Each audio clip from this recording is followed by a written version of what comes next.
So some of you have asked, how much thread should I use when stitching my leather project?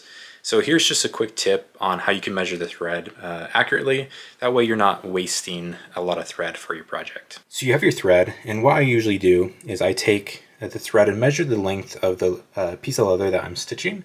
So if you're measuring for your full project, you would measure one side and you grab the thread, and then you would measure the next side, and then essentially just go around your project. And then what I like to do, good rule of thumb, is to measure 4 times that length. So I have the one, and then I would measure this again, and then I'd grip it and measure it again, and then grip it and then measure it again. Now additionally, when you're tying your thread to your needle, you'll be using some of that length of the string, and so I like to take it into account the thread that I'm using up, for which I measured for my project. And typically, when you're tying this, you're using about 4.5 inches.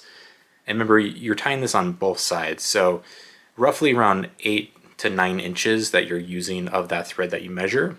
And so when I'm measuring the length of that leather, I like to include 8 to 9 inches extra to account for this this extra thread that I use for tying the needles. So if you put all that together, we can measure the length of the leather. So 1, 2, 3, and then 4.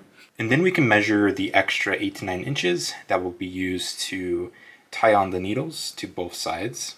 And as you get done stitching, you'll see that we have a decent amount of thread left over, which leaves just enough thread to complete your project without having a lot of extra thread as waste. So that's just a quick tip on how you can get the perfect amount of thread for your leather project without wasting too much thread in the process.